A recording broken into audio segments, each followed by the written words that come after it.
애틀랜타 라디오 코리아 5월 15일 월요일 오늘의 한 뉴스입니다. 최근 미 전역에서 총기 난사 사건이 잇따르고 있는 가운데 조 바이든 대통령이 의회에 총기 규제를 재차 촉구했습니다. 바이든 대통령은 뉴욕주 버팔로 총기 난사 일주기인 어제 USA 투데이 기구에서 제발 뭐라도 좀 하라, For God's sake do something 이라며 이같이 밝혔습니다.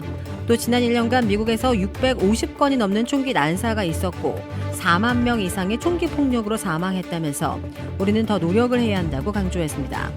바이든 대통령은 총기 폭력을 줄이기 위해 행정 권한으로 가능한 한 여러 조치를 했고 앞으로도 그럴 것이라면서 하지만 내 권한은 절대적이지 않다고 밝혔습니다.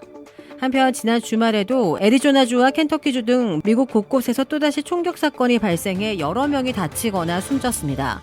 먼저 애리조나주 남서부 도시 유마에서 총격이 발생해 2명이 사망하고 5명이 부상했고 또 사망자는 각각 19세와 20세 남성이며 부상자 5명은 15세에서 19세인 것으로 알려졌습니다.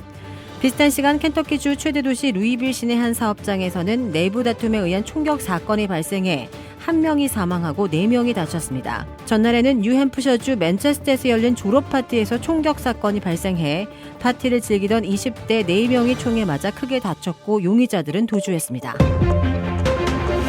이 자율주행 센서 기술로 최연소 자수성가 억만장자에 오른 루미나 테크놀로지 최고 경영자 오스틴 러셀이 미 경제 전문지 포브스의 새 주인이 됐습니다.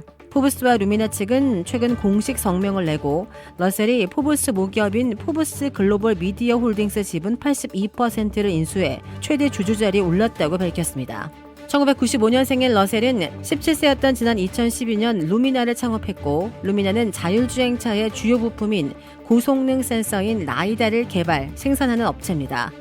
캘리포니아주 뉴포트 비치에서 성장한 그는 만 15세에 스프링클러에 물을 재사용하는 지하수 재활용 시스템에 대한 첫 특허를 출원하는 등 일찌감치 기술 분야에 뛰어난 모습을 보였습니다. 러셀은 루미나 설립 8년 만인 지난 2020년 12월 나스닥에 루미나를 상장시키면서 화제가 됐습니다. 당시 그가 보유한 루미나의 지분의 가치는 약 24억 달러에 달했습니다. 러셀은 미국 스타트업계에서 제2의 일론 머스크로 부상했으며 포브스는 지난 2021년 4월 러셀을 최연소 자수성가 억만장자로 소개한 바 있습니다. 이 튀르키예 대선 결과 레제프 타이이프 에르도안 대통령이 1위를 차지했으나 과반 득표에는 미치지 못해 결선 투표가 확정됐습니다. 튀르키예 선거관리위원회인 최고선거위원회 아흐멧 예네르 위원장은 전날 실시된 대선 개표가 99% 완료된 상황에서 에르도안 대통령이 49.4%, 공화인민당의 케말 클로츠 다로울루 대표가 44.96%의 득표율을 기록했다고 밝혔습니다. 3위인 시난 오안 승리당 대표는 5.2%를 득표했습니다. 튀르키예 선거법상 대선 1차 투표에서 과반 득표자가 없을 경우 1, 2위 후보를 대상으로 결선 투표가 실시됩니다.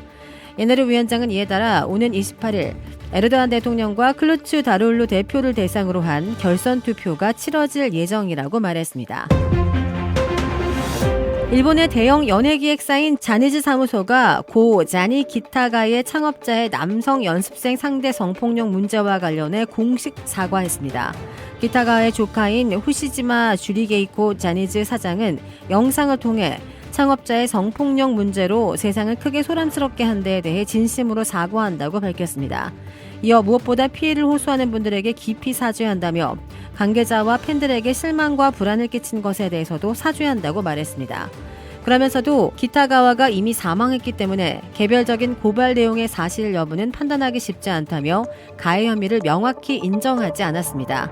2019년 사망한 기타가와는 1962년에 자니즈 사무소를 설립해 아라시 등 유명 아이돌 그룹을 여럿 키워내 일본 아이돌의 대부로 불렸습니다. 하지만 생전에 남성 아이돌 지망생을 상대로 성범죄를 저질렀다는 의혹에 휩싸였고 영국 BBC는 지난 3월 일본 J-팝의 포식자라는 다큐멘터리를 통해 소년 성착취 파문을 재점화했습니다.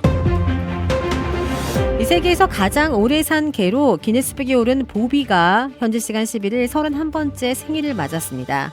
사람 나이로 환산을 하면 약 217살인 셈입니다. 기네스 월드 레코드에 따르면 1992년 5월 11일에 태어난 보비는 지난 2월 세계 최고령 개로 기네스북에 등재됐습니다.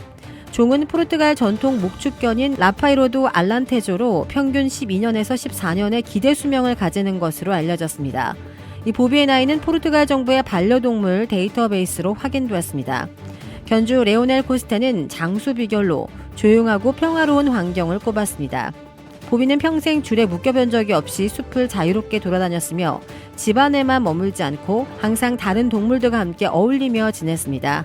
그는 보비를 바라보고 있으면 세상을 떠난 나의 아버지, 형제, 조부모님을 기억하는 느낌이 든다며 보비를 특별한 존재라고 표현했습니다. 주택 구매뿐만 아니라 커머셜, 웨어하우스, 비즈니스 건물까지 부동산계의 큰손 이주환 부동산. 크레딧 카드 빚 최대 80%까지 탕감. 크레딧은 지켜드리고 빚은 줄여드리는 O3 컨설팅이 오늘의 한 뉴스를 후원합니다. 이상 애틀란타 라디오 코리아 5월 15일 월요일 오늘의 한 뉴스의 고지선이었습니다.